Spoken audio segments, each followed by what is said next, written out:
Unë e mbaj mend, natyrisht brezi im dhe më të rritur, parlamentin, ose të them parlamentet e para shqiptare, dhe kush ishin ata që spikasnin më shumë. Jo se zoti Baleta është këtu me mua sot, por Baleta ka qenë nga ata deputet që binte në sy për elekuencën e tij, natyrisht edhe Berishën atë kohë. Me gishta ishin. Dhe natyrisht që shqiptarët Baletën e kujtojnë, në qoftë se do t'i ndihmoja pak, në ato 2 shkurt të vitit 92, kur po ndodhte diçka që nuk duhet ndodhte në aureolën e demokracisë shqiptare. Parlament, ne nuk ishim mësuar me fjalën parlament, kuvendi popullor në kohën e sistemit kaluar. Lobi grek, i cili kishte arritur të binte edhe figurët drejtuese në Amerikë, kishte arritur që helmin e tij ta sillte edhe në sallën e parlamentit. Mbase kjo ishte filluar nga Ramiz Alia, dhe mua më duhet ta them që Ramiz Alia, kur u hap ambasada e parë në Washington, nuk ka qenë në Washington, ka qenë në Maryland, në një pallat banimi popullor, në një pallat që kontrollohej nga grekët. Dhe mbase kjo, jo mbase nuk qe rastësi, ata donin që të bënin organizatë politike omonjen, ta kalonin ligjërisht, por ne dim që çdo organizatë politike, qëllimi final ka marrjen e pushtetit.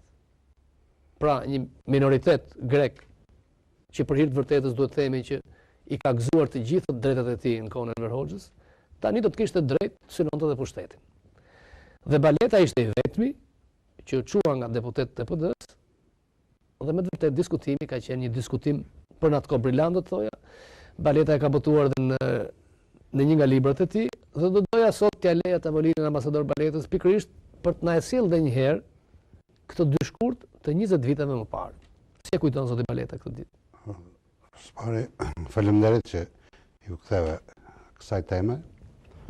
Unë e përgëzoj programin edhe për nismën që ka marrë që të kujtoj disa nga ngjarjet e shkurës. Kishte edhe numrin në emisionin e kaluar për demonstratën e hershtur 28 janar. Po e harrojnë njerëzit. Kanë kaluar 20 vjet nga fillimi i ngjarjeve të mëdha. Shumë gjëra edhe mund të harrohen. Njerëzit stresi, kanë stres, njerëzit brezat po ndryshojnë. Nuk lexojnë. Shumë gjëra edhe mund të mos kuptohen drejt sot në kushtet që apo në madhe. Çfarë ka bërë këtë demonstratë? Bërë në atë kohë. Aq më shumë e heshtur. Që ka shumë rëndësi që gjërat të rikujtohen në masën e duhur dhe natyrisht duke u vlerësuar edhe në kushtet kur flasim sot. Kështu që mua më duket kjo është mjaft e dobishme. Sigurisht kam edhe unë kënaqësinë time që i kthehem një momenti që e quaj nga më të rëndësishmit në karrierën time politike, diplomatike, por më shumë se të gjitha më intereson që shqiptarët të mos e harrojnë ato që ndodhi në parlament, ato që ka ndodhur dhe më vonë në parlamentin shqiptar për sa i përket marrëdhënieve shqiptaro-greke, dhe mbi të gjitha mendoj se në ato që janë thënë atëherë disa gjëra duhen verifikuar mirë dhe sot. Janë edhe sot aktuale disa gjëra apo nuk janë? Si për shembull? Si për shembull që të gjitha, si do të po të marr ta lexoj këtë diskutim, edhe unë pas se të vinjë këtu e kam lexuar edhe një herë për ta freskuar këtë edhe ca materiale tjera dhe edhe pak habite me vete. Sa mirë i pas kemi thënë që atëherë, sepse kanë dalë tamam ashtu. Tash, si ndodhi që me 2 shkurt u bë, si të thush, ajo rëmuj. Një betejë në parlament. Që betejë vërtet. Midis greqizmës dhe shqiptarizmës. Atyre që donin Shqipërinë. Atyre që deri në fund edhe ata që se deshin Shqipërinë shumë. Po që e kuptuan. U detyruan të bashkohen dhe një numër i fare të vogël njerëzish që u pezmatuan shumë në seancë dhe pas seancës nga përfundimi që mori votimi, që omonja mbeti jashtë rrethit të subjekteve elektorale. Unë do përmend diçka pak më përpara se kjo. U habitëm kur në parlamentin e 91-shit, në zgjedhje mori pjesë dhe një organizëm i quajtur Omonja. Madje Wilson Ahmeti e kishte kërkuar dhe në bisedime për qeverinë pa qenë fare subjekt. Jo, ka kryer Ramiz Alia. Ramiz Alia. Në bisedimet para se të bëhet qeveria e Vilsen Ahmeti që ishte qeveri rënimtare për shumë e akuzuar demokracinë shqiptare. nga personalitetet që gjeti. Vetë fakti që u kriju një qeveri e tillë ishte anakronizëm, por para se sa të bëhej kjo qeveri, ai gjoja filloi të zbatoj rregullat e demokracisë. Po konsultohej me palët, me aktorët politik të skenës shqiptare, dhe këtu na kishte përfshirë edhe Omonja. Pra, Remzelia e ka trajtuar Omonjan si parti politike, Pa ardhur fare në parlament. në parlament. Ishte në një detyrim kë zoti Baleta aty? Ose asgjë s'ka ndodhur rastësisht, sepse nga kërkesat që ju bën Ramizalis nga Mitsotakis, sikur erdhi më një herë në janar të 91-shit, ka qenë kjo. Keni pas një shkrimi për Kisha, po e kam dhe këtu në libër edhe shkrimin. Kisha komandohej nga grekët. Erdhi u dha miratimi për të ardhur Janullatës. Hiqet kloni. Të shkrihet kufiri. Shkrihet kufiri. Shkojnë të dalin lirisht, mirë hajtë se kjo do vinte kjo gjë. Po të ishte me qëllim të mirë. Me qëllim mirë s'mund kishte, po do bëhej. Pastaj ishte kjo që minoriteti të kthehet në element shtet formues në Shqipëri. Nuk e kanë formuluar kështu, por qëllimi ky ishte. Megjitherë krijohet Omonja përfshihet në radhë subjekteve elektorale, si Fronti Demokratik, Zata Grua, Bashkimi i Rinisë, dhëna ai pluralizmi qorb që u bëhet herë, dhe në parlamentin e parë janë 5 deputet të Omonjas. Në 91-shin. 5 deputetët në rresht ku uleshin kabinet të rresht para? Uleshin nga krahu, ku ade i majti, kur ishte sallë, fytyra tjera aty ishin nga krahu pastaj. Nga krahu djathtë të majmendën. Ishin e djathta këta Partia Demokratike, pastaj vinte shumica. Turma e kuqe ma. Dhe në cepin andej ishin Kali Trojës. E gjetër pozicioni. Kishte edhe Fronti Demokratik, një kush mund të kishte më. Ky ishte skena. Tashi u miratua ligji për partitë politike. Dhe ne ngulëm kam që në ligji për partitë politike të kishte një nen specifik për kushtet e Shqipërisë. Të ndaloshin partitë totalitariste, me ideologji totalitariste, sepse e kishën mësuar keq. Normale. Fashiste. Arritëm që këtë fashizmi dhe komunizmi. Bile kemi propozuar në deputetët e Beratit që të bëhet ky barazim. Pastaj të ndaloshin partitë mbi baza krahinore, që sa larg pak më ka qenë, dhe mbi baza etnike, fetare.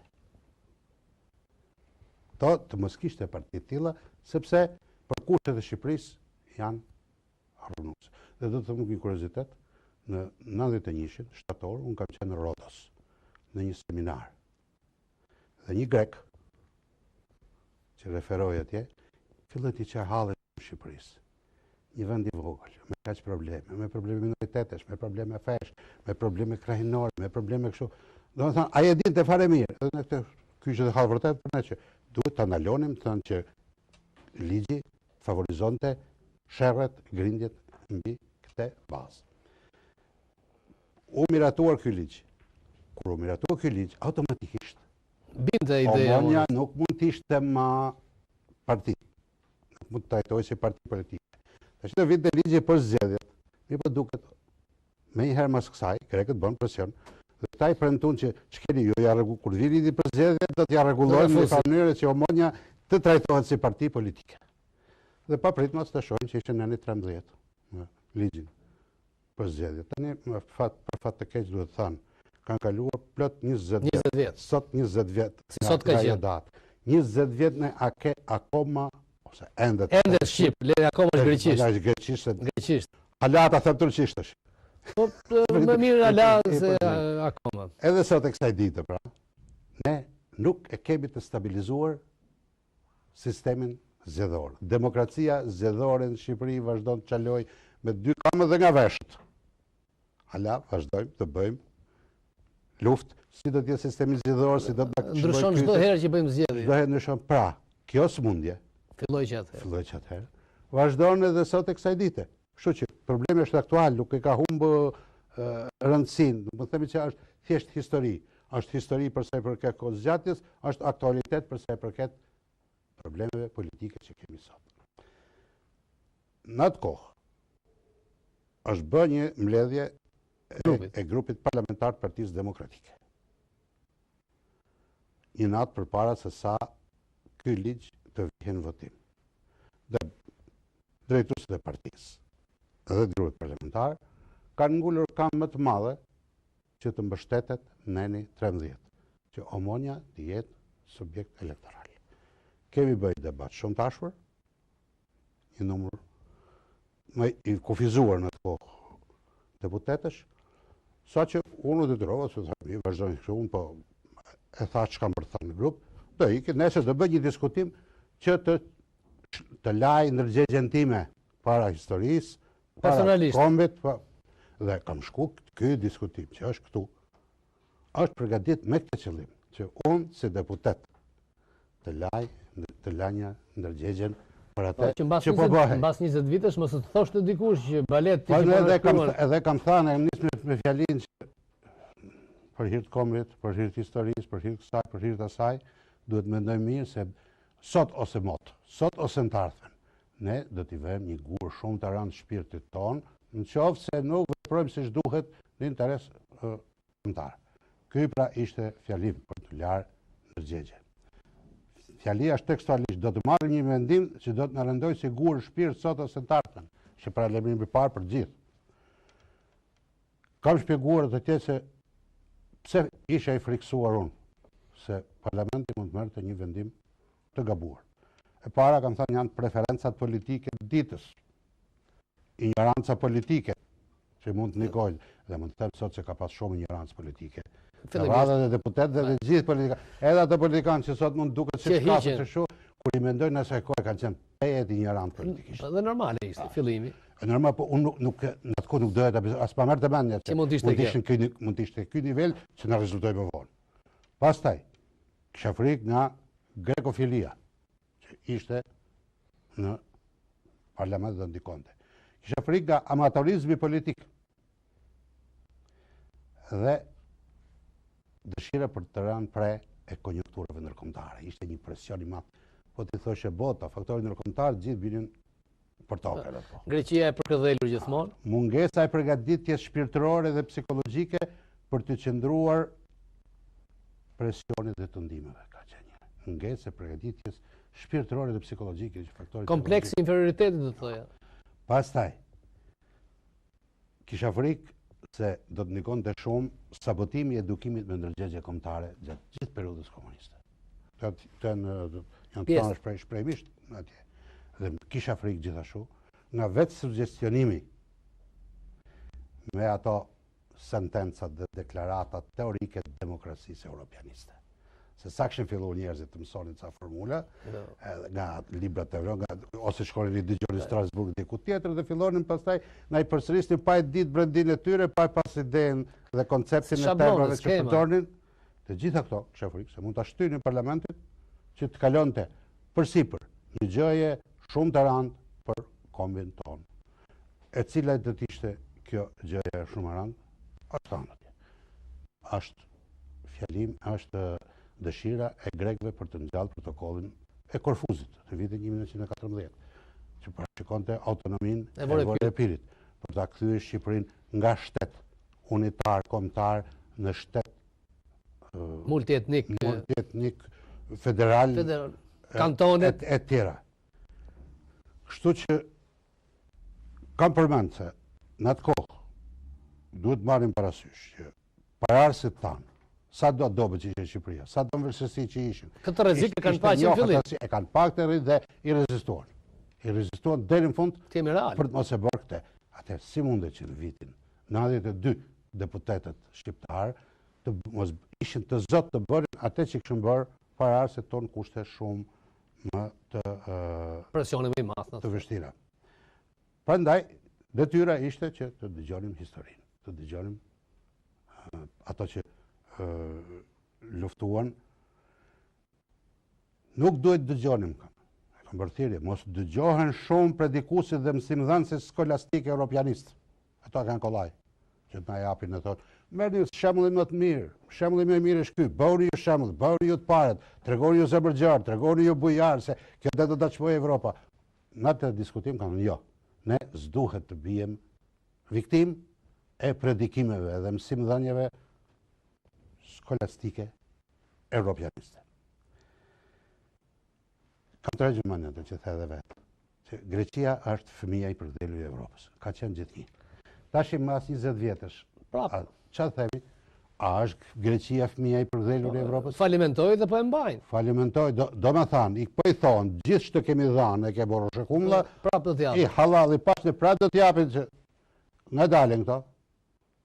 Del dhe ka i këshiltari i kryeministit italian që tha, Evropa s'ka pas planë asnjëherë gjatë të 20 vjetëve për të çuar Shqipërinë përpara, po e ka lënë që ta marrë rryma. Shqipërisë me pikatore. Po. Greqizme, kova me kazan. Po në kërkojnë borxhet e kohës Kinës. Pra, Greqia vazhdon i përkëdhelur. Me gjithë shelmat që dhe vicklet. Nuk ka rast kur shkon presidenti amerikan mos goditet me domate në Greqi. Do thonë, një gjë që është thënë atëherë më duket se është qëndruar edhe më shumë edhe sot. Dhe kanë qenë gjithmonë grabitqar ndaj nesh. Nesh po them po flas për Evropën tash që. Evropa thënë që ka kaq prova që bile Europa caktoi Greqinë një farë kujdestare edhe për Shqipërinë. Ajo bëni rroshekumlla para të veta, u tall dhe këtu, investoi këtu vetëm për të nxjerrë sa gjëra fiktive. Fare më tepër dhe kuraçoi. Në atë diskutim kam qenë i detyruar të i farë mënyrë të kujtoj hymnin kombëtar të deputetëve.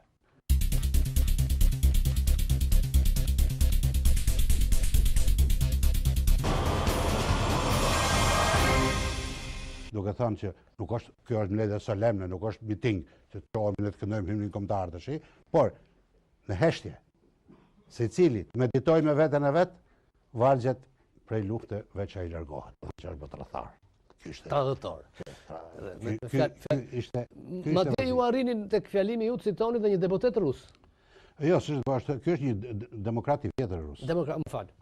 Po, ama por i ka fjalë bukur. Do të citoj edhe këtu, sepse më kënaqej që i kam cituar këto fjalë atëherë. Dhe duket se duhet t'i kemi parasysh gjithnjë. Ai thoshte: "Unë nuk jam mësuar ta duar atë dheun sy mbyllur, gojë kyçur dhe kokë ulur." Sy mbyllur, gojë kyçur dhe kokë ulur, atë dheu nuk duhet. Nuk mund ta duash.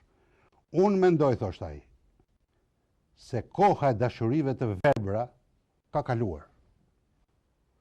Se tani parazitash i kemi borësh në atë dheut, ti themi të vërtetën. Këtë që po themi edhe ne. Ka 20 vjet që themi. Më vjen mirë që edhe sot duhet të thënë atëherë në parlament dhe më vjen mirë që u dëgjua edhe kjo në parlament. Atëherë të kam të regjimendje se në ditën e mjerimit më të madh shqiptar, kishte mjerim më të madh për shqiptarët se 91-shi. Rrëmuj. Së dishim se ku ishim. Ekonomia për faqe të zezë, njerëzit po hiknin. Dhe po ta vështiroj kush u dogj. Kush u dogj, kush pjesë e Shqipërisë u dogj dhe kush nuk u dogj. Dhe aty ku ndahen në zonat e Francës. Edhe aty kishte gisht Greqia.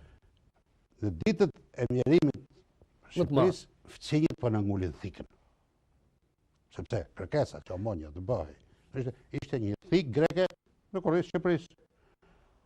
Është theksuar që ligji me partitë politike ka zgjidhur këtë problem. Dhe kanë pse e futën në omonjan duhet japin përgjigje, kam e përmend me emër shpejtëmisht duhet flasin. Ramiz Alia, Adil Çaçani, Sofokli Lazi, Foto Çami, Enver Halili, që ka qenë ministri i drejtësisë, dhe Reza Halili ministri i jashtë. Është në parlament, e kam thënë në parlament. Përgjegjës janë. Ta duhet të shpjegojnë si më rritëm deri këtu. Ku t'ja kishin borxh. Pastaj kur edhe ajo që e përmend kur formoi qeveria Ahmeti, shkoi u konsultuar me. Dhe që nga ajo kohë Grekët nuk kanë heqë dorë që në çdo qeveri shqiptare duhet të ketë një grekofon. Fatkeqësisht. Që kur bëhet në gjykata, kompozohet gjykata kushtetuese, duhet të ketë një grekofon pak. Duhet të ketë një grekofon gjykatlar, duhet të ketë një grekofon, thënë të gjitha mekanizmat kryesore shqiptare, duhet të ketë, s'po flasim për zyrat që i duan gjithë krejt, i duan gjitha për vete. Kështu që atëherë kam shpjeguar. Për deputet, po duhet ta shpjegojmë edhe sot, që e drejta ndërkombëtare për minoritetet nuk parashikon përfaqësim politik të veçantë në një shtet. Ndryshe, nuk është minoritet më ai. Minoritet është kur ka njel një pakicë dhe do të ruaj kulturën, ca tradita vetë, por jo që të krijohet të formohet si një mekanizëm politik në strukturën. Edhe janë autokton, sa të janë të ardhur. Jo, po them edhe sikur të jenë autokton, edhe sikur të jenë autokton. Pra, e drejta ndërkombëtare nuk ka rënë dakord herë që duhet të ketë përfaqësi politike partijake në minoritetit, sepse pastaj kalohet në shtet shumë komësh. Kjo kërkesë e kam theksuar herë, që partitë në minoriteti grekofon të përfaqësohet politikisht në të veçantë në vërtet, kërkon të ndryshoj natyrën e shtetit shqiptar. Nga shtet unitar kombëtar në dhe atëherë është theksuar që minoritetet tek ne në Shqipëri janë thjesht diasporë. Ne praktikisht në Shqipëri ne nuk kemi minoritet. Janë të ardhur për të ardhur. Do të thonë, arvanitësit mund të themi minoritet. Diaspora hebreje, që është gjithë botën. Ose ka diaspora tjera, ka diaspora italiane po marrim në Amerikë Latine, në Argjentinë, ke italianë, por nuk quhen minoritete, drejt. Minoriteti është autokton që kanë. Kurse çamët në Greqi për shembull. Çamët janë autokton. Kurse këta grekët, grekofonët në Shqipëri janë diasporë, kanë ardhur si bujq. Kjo është dihet në kohën e Turqisë. Padje kishte kjo gazeta Java. Jo, po dihet ajo. Një shkrim atje që ka ca dokumenta në arkivin e shtetit që tregojnë se kujt janë këto pronat. Kishte bërë mirë që kishte thënë, po kishte rënë shkurt. Pronat e Gjirokastrit. Të njëjtën gjë, këtë gjë unë e kam bërë në 94. Kam bilet Gjirokastër. Kemi shkuar në kuadrin e kundërshtimit ligjit 7.501. Tokën shqiptare. Kam shkuar me statistika që i kisha marrë çherët dhe u treguar. Familja Enver Hoxhës ka këto prona. Familja Budo që njësha. Familja Lulo. Jetë në cilë ka punuar. Ka këto. I ka filan fshat ka kaq hektar. Të gjitha thënë, të dropullit edhe të qifligjeve në Vurg. Të gjitha këto. Në dëgjuar me qetësi, së ragun, pas sa ditësh pas sa fillon të qenë letra. A na i gjej ata dokumentat atë vërtet u pezmatova. Në që thoshin shumë ishin e the këto, po vinë në mbrëm. Kërkoshin që edhe këtë shërbim individual do t'ja bëte dikush. Por, këto toka janë të parlamento kanë tregu dhe kontratën që kishte gjyshi për nejët barkës për haurin e kafshëve, se se kishte tijin. Kështu që në Shqipëri nuk ka minoritetet mirëfillta, sepse Shqipëri si jashëran janë pre 2/3, nuk janë vrakaçorët minoritet. Të ardhur janë, kanë hikë për gjakmarrje nga Malizia. Nuk janë ato që zbulun në lushë atje dikur që nga dole e minoritet serb atje. Nuk janë minoritar as ato të prespës. Pra, në Shqipëri, si pas përkufizimit tipik të minoriteteve, nuk ka minoritete, ka diaspor. Minoritet shqiptar kanë qamëri. Edhe në Greqi. Arvanitës nuk janë në dato mësë janë të shkuar ose me kohët, por edhe atje të bëjmë dallim. Grekët se kanë pranuar arvanitësit për element shtetë formues në Greqi, ti pranojnë një herë ata të shohim. Pastaj të nda kërkojnë. Këto kanë qenë analizat të bëra në atë kohë. Tashi, unë besoj që ata që si kanë dëgjuar, dhe mund të dëgjojnë sot, pas thonë që këto gjëra janë të reja. Për këto gjëra është diskutuar në parlament, edhe është pa e qëndrim fatmirësisht. Jo, ka pas e barka shmunduar të ndërpresin. Një tjetër problem që më shqetëson të mund në të kohë ishte altruizmi i politikanëve shqiptarë edhe disa deputetëve shqiptarë. A ma s'ka gale, tregomi për janë, me grek, do të marrë si dhjën Evropa. Po mirë është po tregohi herë altruizm për këtë dhimbje e kombit tanë. Dhe atje kanë thënë këtë fjali, ata që tregohen shumë altruist ndaj të tjerëve, që ne harrojnë dhimbjet që kemi heqë ne edhe që po heqim ne, kishte një dallim shumë të madh në formimin psikologjik të politikanit dhe të diplomatit. Ata mund të vlerësoheshim nga pikpamja etike, morale, bujarinë e madhe këtyre politikanëve, por nga pikpamja kombëtare, ai ishte prap një grusht i jepi Shqipërisë. Tjetër ka qenë thirrje për të heqë dorë nga kompleksi i frikës. Në diskutim. sepse kompleksi i frikës. Ekzistonte kjo. Mos na zemrohet bota, çdo thot Evropa, po Këshilli i Evropës, ne kemi nevojë të pranojmë atje, në rrudheshin të gjithë dhe nga ky kompleks frike, unë kisha frikën se asgjë do bëhesha me ato që po thosha atje. Atje kam thënë përdor edhe këtë ide, që kombi shqiptar ka dhe do të gjej forca të rezistojë. Se kemi rezistuar. Sot mas 20 vjetësh thamë se s'kam gabuar. Ndonë se grecizma ka avancuar shumë në Shqipëri, nëse Grecia, prap unë them që kombi shqiptar gjeti forca, rezistoi në shumë raste, dhe mund të përmend plot raste që mund të them edhe më vonë. Problemi tjetër ka qenë. Minoritarët në Shqipëri duhet të kujtohen se kanë detyra. Në shtetet shqiptare. Sepse gjithë teoria e drejtës ndërkombëtare minoritetet mbi këtë është bazuar.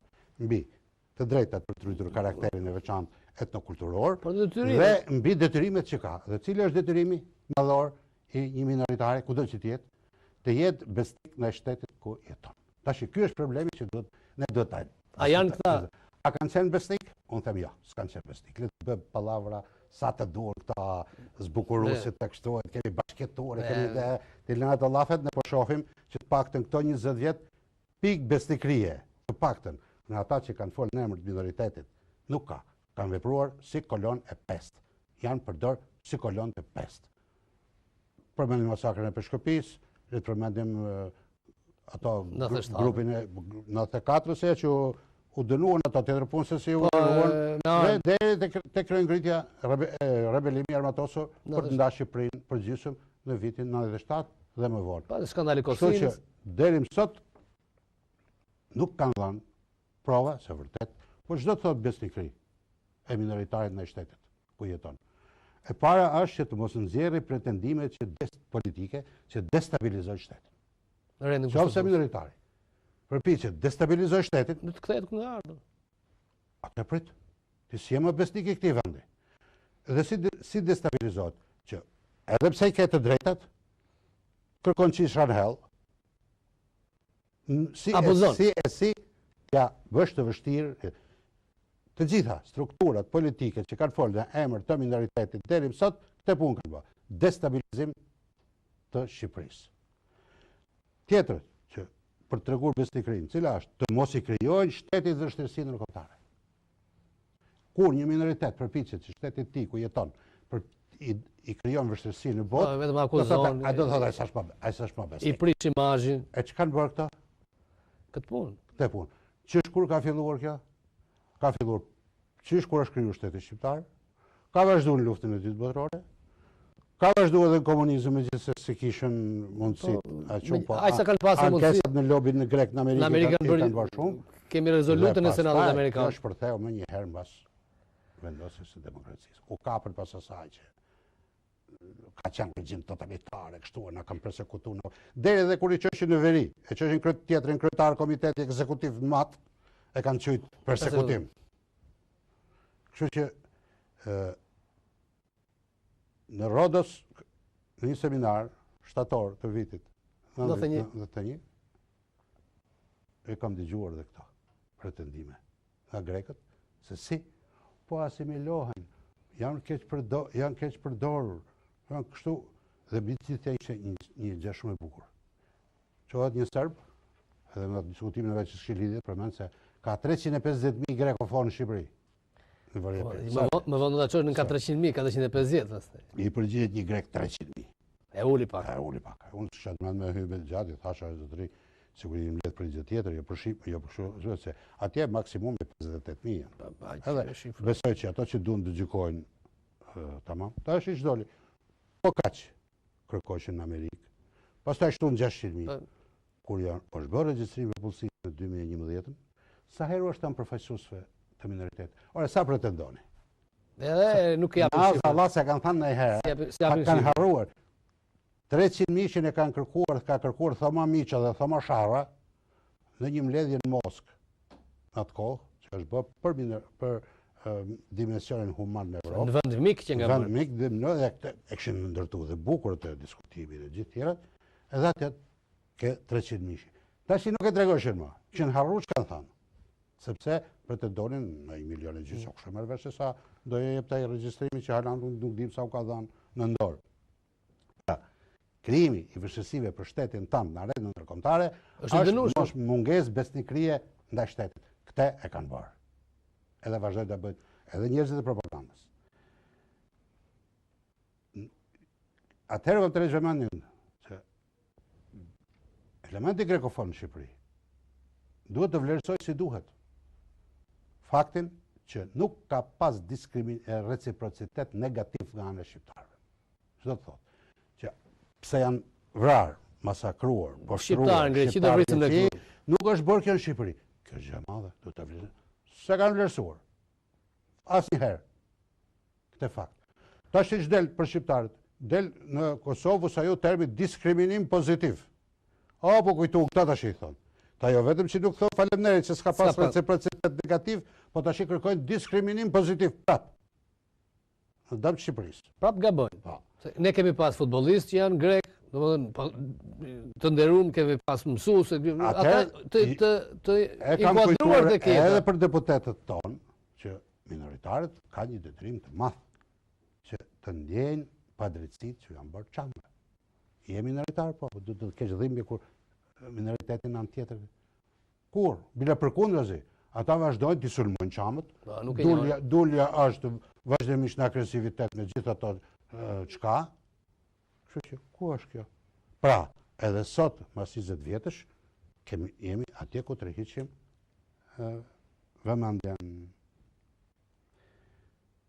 Ka pas polemika me Barkën. Ai turfullon të hidhe për pjetë. Kërkonte që të ju të ndërpritet fjalën. Argumenti kryesor ishte ka dalë nga tema. Ka dalë nga tema, nuk kemi mbledh për këtë këtu, nuk do të bëjmë seancë tjetër për këtë punë. Ç'punë kemi ne me Greqinë, pse fletaj për Greqinë edhe unë kam. Po ti ç'ke nuk e the? Jo, i thashun, provokimet i bën ti në emër shovinizmit grek. Jo, unë jam shqiptar. Unë jam parlamenti shqiptar, po flas për çfarë hallet e mia. Ti pak që më ke hyrë këtu? Ti këtu ke hyrë dhe tash do që edhe flasim edhe për Greqinë dhe ama provokimet në emër të shovinizmit grek si janë në parlamentin shqiptar. Bën të zhurmusin. Sa dush. Për ne, gjithë problemi ishte që të mos binim në naivitet, të mos binim në apati në parlament. Bile është përdorur dhe një gjë tjetër, një natë përpara. Është njoftuar se nga zëri i Amerikës, që një institut amerikan e mbështet në anën 13. Kush na qenë kërka? Edhe unë kam thënë. Në Amerikë ka plot institut. Me qindra kënë Washington. Sa thot janë sot tjetër. Ka dhe ekstremist. Edhe atëherë kam shpjeguar pastaj. Është profesor Stavrosi që është ne nuk do t'i marrim për qendrim zyrtar, to që thonë institutet e tjera. Grekët dinë t'i kombinojnë këto. Ju kanë përmend rezolutën Pepper. Po pra në Senatin Amerikan.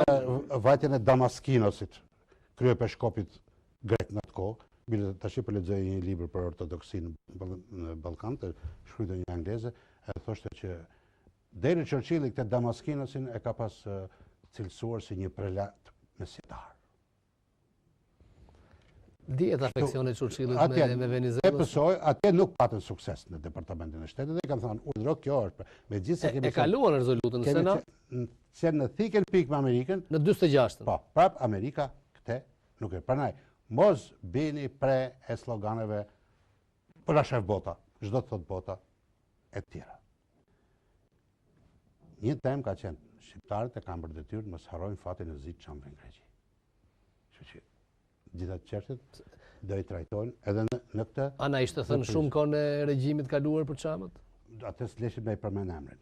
Mos në mbledhjet të ngushta të Ministrisë Jashtme, kur e kanë përmend emrin e Çamerisë, janë thënë, mos e zemërgoj. A shikon pra? Dhe fundi ka qenë. Se në thoshin, ja, sa të përparuar janë Evropa. Shikë këtë vend, shifën, ishut Aland, sa mirë shkojnë, ishut Aland janë atje nga Beriu Baltik. Dhe mbyllja ka qenë, pse s'marrim rast në Spanjë? Por Ballkanit bëhet si Skandinavia. Le të bëhet dhe Shqipëria si Finland. Jo, pse s'marrim rast në Spanjë? Po më parë na bëhet Greqia Suedi. Tash mbas 20 vjetësh. Çka ndodh? Në drejtim demokracisë të na është bërë Greqia Suedine që të na kërkojnë neve të bëhemi Finland? Jo. Kështu që Dhe mbyllja ka qenë me një poezi, pak, për ca rreshtet një poezi, tash kanë kaluar 20 vjet. Mirë është t'ja themi shikuesit. Duhet t'ja themi shikuesve kush e ka që ta dinë se fatkeqësisht si kanë kontribuar. Televizioni shtetëror ato kaseta le të themi se pa dashje, le të themi se pa dashje, pa ajo është pjesë historie. Një kasetë VHS nuk do të kishte qenë në një problem i madh të ishte ruajtur. Atë ditë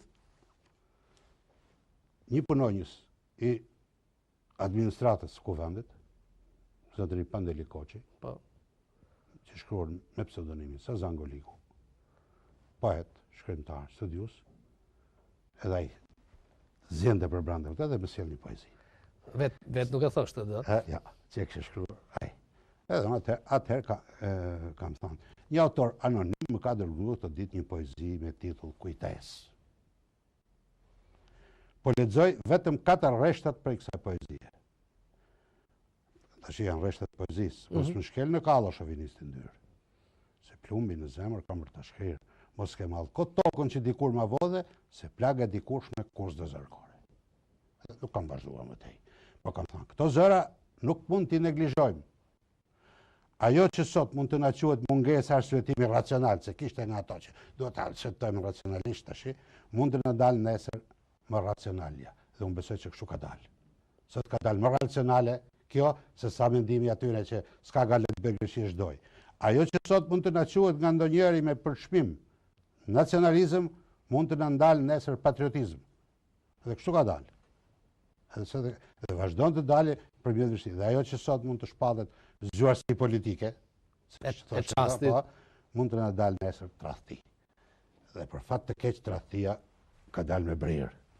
Se grekët e arritën më vonë të krijonin parti. Gjatë këtyre 20 vjetën, bile fjalia e fundit është në të fjalim, shpreh keqardhjen që në këtë sallë nuk ndodhen liderët e partive, deputet me pesh, ata që mund të flasin andej e këndej dhe vetëm këtu mungojnë. Dhe qoftë se e kanë bërë këtë për t'ju shmangur mbajtjes pozicionit, nuk është në nderin e tyre. Ka qenë për 2 kryetarë të partive demokratike, 2 partive politike, socialiste demokratike, që atë ditë nuk ishin në sallë, që njëri ishte në korridoret, se ma thanë oficerët e shërbimit më vonë dhe turbullonte, dhe thoshte pse nuk qohet në njëri të kërkoj pushim, dhe në fakt deputeti që ka Flamurçani tentoi kërkonte pushim, po nuk ja aprovoi salla. Kjo ka qenë mbarimi. Tashti, si u zhvillua, ta dini dhe këtë, nuk ka qenë lehtë. As pak. Nuk u votua për Ramonin. Jo, u votua që Ramonia mos hylte si parti. Mos jetë, u mor vendi i gjepa që unë thash, nuk e shpresoj një shumë. Pati socialistë ndershëm, ose partia e punës në të kohë? Të gjithë ndershëm u treguan. Në rast. S'kam që bëj.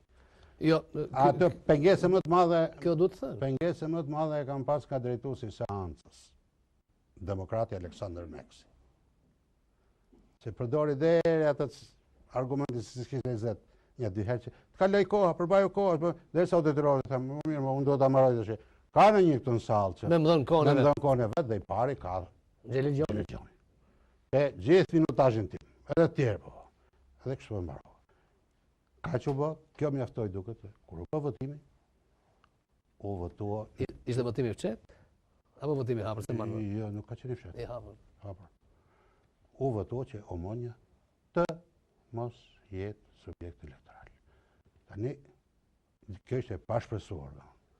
Njerëzit duhet ta dinë që ndonjëherë duhet të tentosh edhe atë që duket e pamundshme, ose you never know, për të arritur atje kudo. Atë e kam thënë, do të them, e quaj shembullin më klasik. Ndoshta edhe do të metet i vetmi.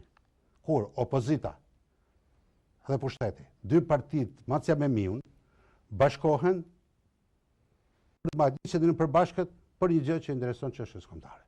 Deri më sot se kanë bërë më, kanë frikë se s'ka për të bërë më, edhe të ardhmen, por në atë parlament u bë, dhe këtë e quaj fitore për diskutimin që kanë bërë. Ja, shumë mund të ketë që spekulojnë me këtë që nacionalizëm ekstrem, ekstremist. Unë mund të them vetëm një shembull, Newt Gingrich, i cili për të vërtetës humbi në të dielën në Florida, sepse ishte politikisht inkorrekt. Ai për mua thonë fjalë të madhe.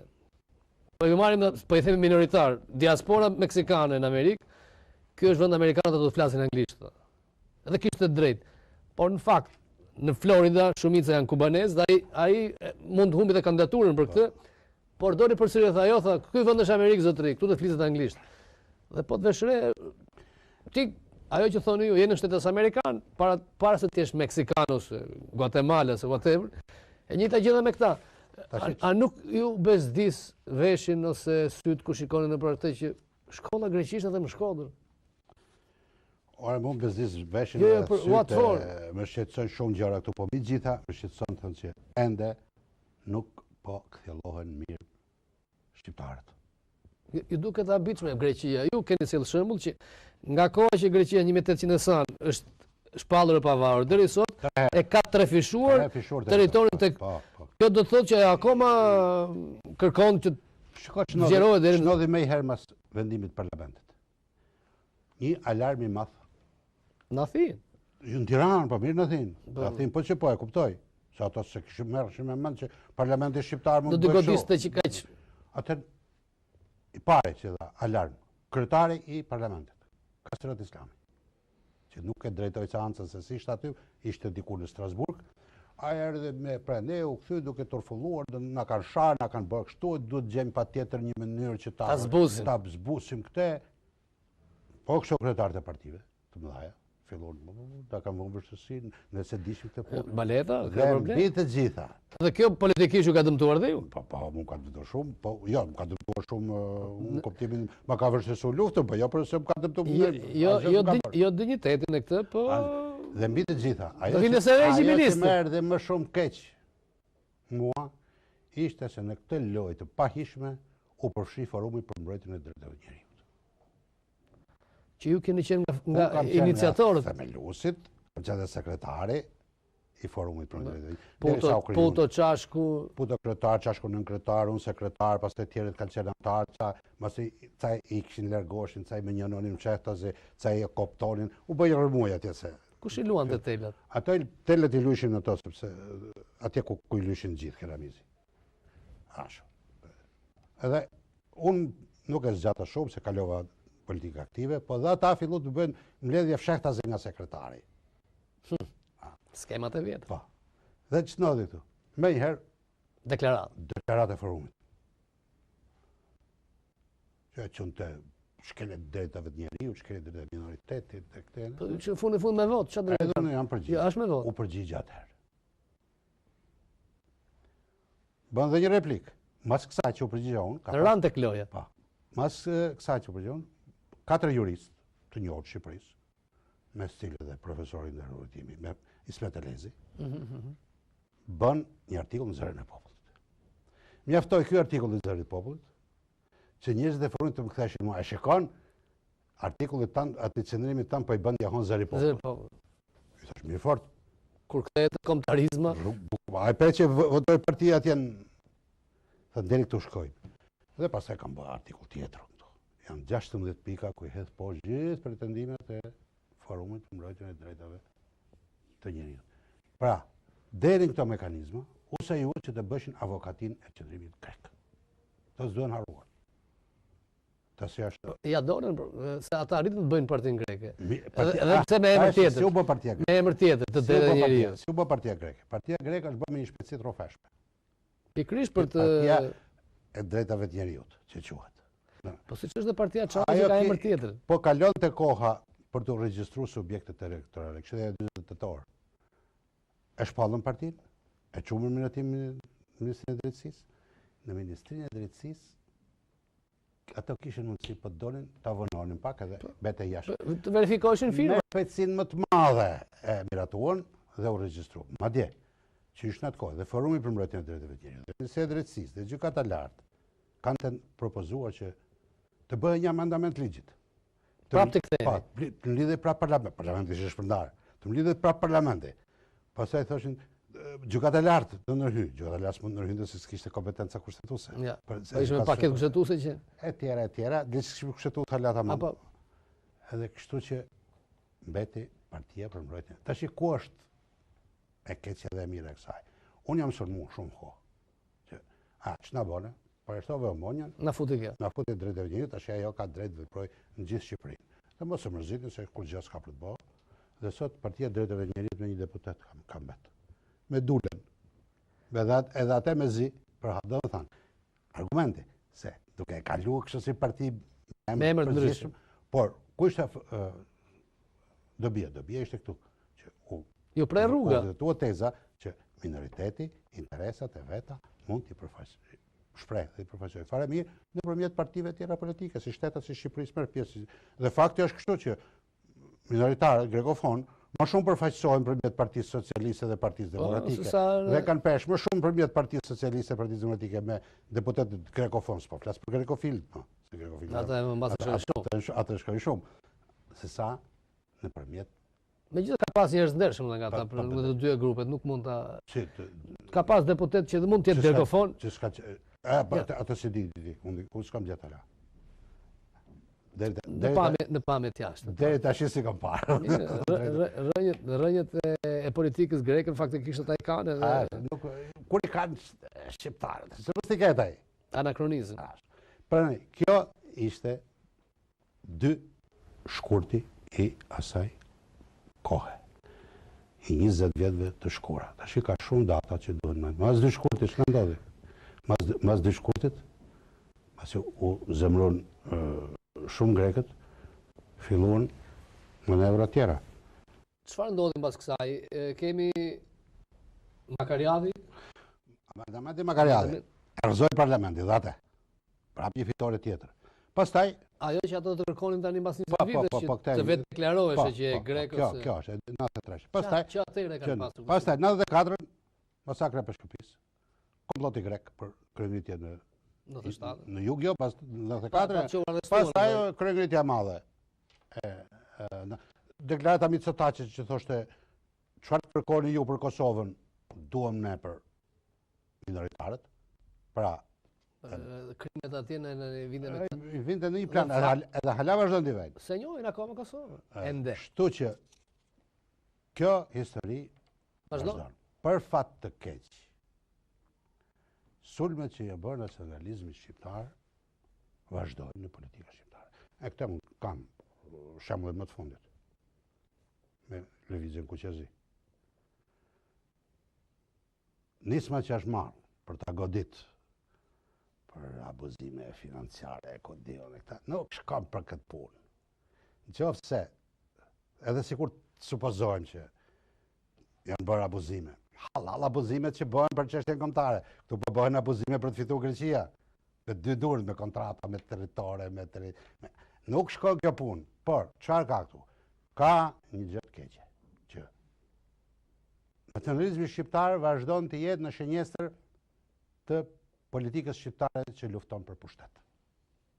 Duan ta zbusin prapë është ai çfarë do thotë Evropa, ç'do thonë thuaj. Gjitha argumentat po ti marrësh janë që këto dhe unë kam edhe Arviziu tha që mirë është patriotizmi, po nuk ju jeni faktor stabilitet. Nëse jeni faktor stabiliteti hiç, se sta pyet njeria se me gjë të gjë, po ata ne thonë çfarë duan. Ju e thatë këtë që Ballkani do të ketë korrigjime përsëri, nuk ka përfunduar harta Ballkanit. Atë ditë gjithë.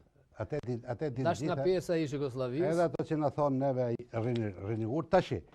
20 vjet nacionalizmi shqiptar është në shënjestër të strukturës politike partijake shqiptare. Bile një parti e re që pretendohen se mund të ketë pesh në ditët e ardhshme, është kujdesshëm ta di.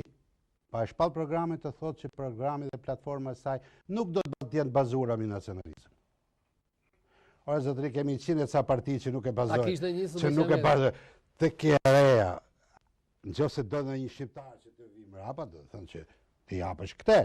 Kur i thua kështu, do të thotë, gjërat do t'i majmë siç ishme, do vazhdojmë, sharrosemi, të grindemi dhe do të jetojmë në atmosferën e luftës civile, siç ka 100 vjet që po jetojmë, që nga krimi i shtetit shqiptar. Do vim të ngjarjet e 21 janarit, do të doja në përfundim të bisedës, çfarë mendon zoti Baleta? Ne kemi qenë të parët që e mbështetëm Ina Ramën kur u zgjodh, por që për hir të vërtetës nuk doli siç pritemi. Nuk e di ç'mendon Baleta tani mbas kaq vitesh me fjalë. Edhe unë se ti zgënjur jam.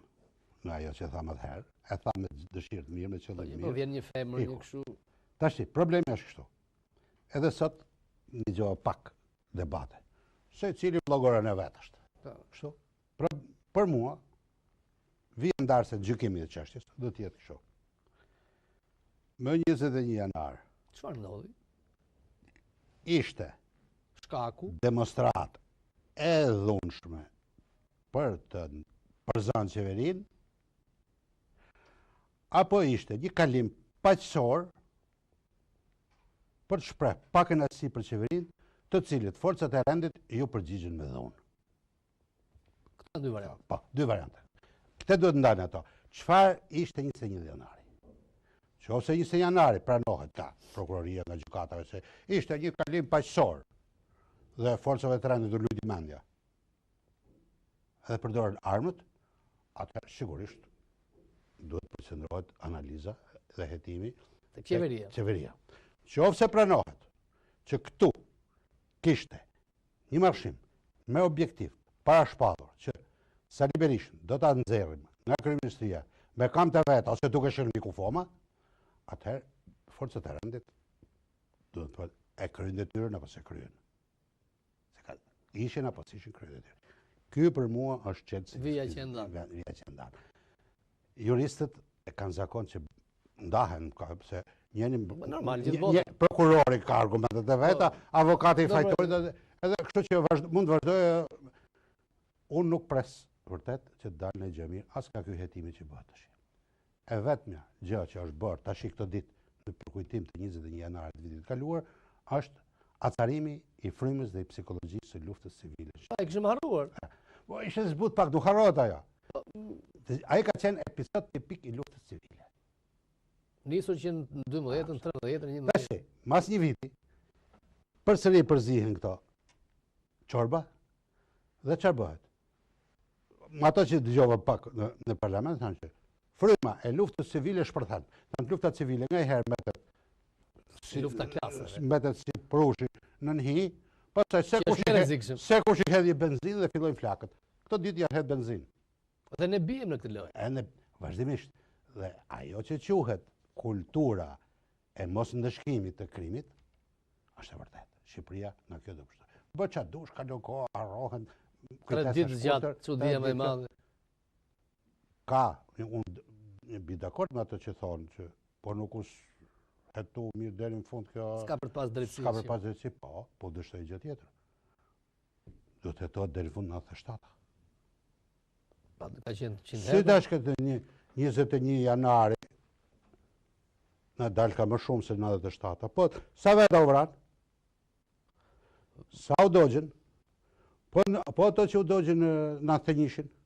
Po ato që u dogjën në Puksi Mit? Edhe nuk dole vërteta. Sa u shkatërruar Shqipërisë? Në Athenishin, sa u dogjën? Në Athenishin, në 92-shin, e tjera. Do thënë, sa u vot nga pasuria kombëtare? Kjo politikë është e tillë sepse asnjëherë nuk është marrë qëndrim dhe fat keq i shqiptarëve është se vërtet drejtësia po çalon me 2 kamët, me 2 veshët, me 2 duart, gjithë dhëtimet dhe vetëm po shtjellon rrëmujit. Nuk e qet asgjë me krye. Kur ka krim, ka një shkak fillestar. Ka policia në atë rast mundet ka të kalu kompetenca, të ka vepru bashkë përse duhet. Po jo të bësh këtë qendroren. Këtu s'mund bje dakord me mënyrën si po trajtohet tashi, as me një thënë si lloj ekuilibri diplomacisë ndërkombëtare. Unë do bësh thirrje gjithë ambasadorëve të huaj që janë bërë shumë aktiv prap. Në këtë që ju lutemi zotëri, dëshirat tuaja të mira kryeni punën tuaj. Dëshirat tuaja të mira për të na ndihmuar, kanalizoni në formën e duhur, në fjalën e duhur dhe mos kujtoni se shqiptar janë vetëm ata me të cilët bisedoni ju. Që u bëjnë fresk. Që u bëjnë fresk ju, që ju ftojnë në për studio ju, që ju trokasin derë. Shqiptarë jemi dhe ndoshta edhe më shumë, që s'ju trokasim derë, që s'vim takohemi tek ju për padrejtësitë që na bëhen. Edhe ne kemi sy, edhe ne kemi vesh, edhe ne dim të lexojmë, edhe ne dim të bëjmë krahasime, Dhe din të bëjmë analogjira dhe paralel. Do t'i thoj Arviziu ose të tjerëve që na thoni ato që shkruan. Jo, një ditë. Se ne pam se shkruan dhe Unë do të them një tjetër gjë, do të them Volfartit. Ai ka bërë një intervistë para ca kohësh, unë kam shkruar një artikull, këtu nuk është bërë vetë tjetër.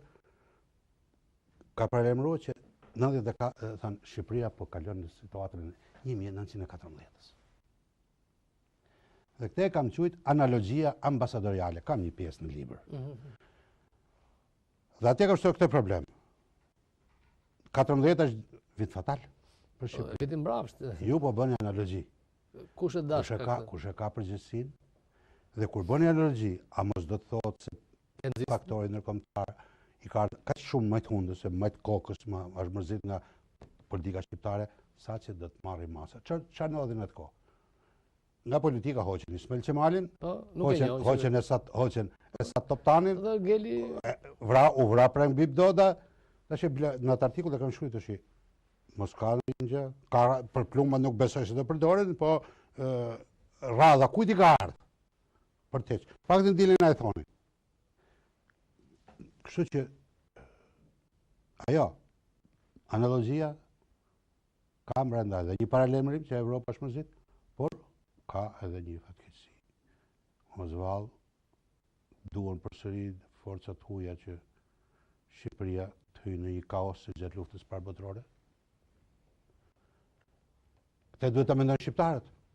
Përpara se sa të bijem në këtë të luftojnë se kush që më i zoti edhe kush bën avokati më të shkëlqyer në kuadrin e psikologjisë së luftës civile në Shqipëri. Ju sollëm sot pra pikërisht dy shkurtin e 20 viteve më parë dhe në vijim të idesë tonë që ne do të cilëm në këtë emision kujtesën, pra. Të evitojmë harresën, sa mire bëjnë hebrejt dhe bëjnë në mënyrë brillante. Natyrisht që kanë burime të mëdha financiare, dhe ashtu si ata bëjnë që të kujtojnë pikërisht krimet ndaj tyre, edhe në Shqipëri, jo vetëm me sistemin komunist, që unë mendimin tim pak është bërë për të kujtuar ato krimet monstruoze, por ne të mos harrojmë çfarë ndodhen me pluralizmin e vërtet shqiptar mas 91-shit.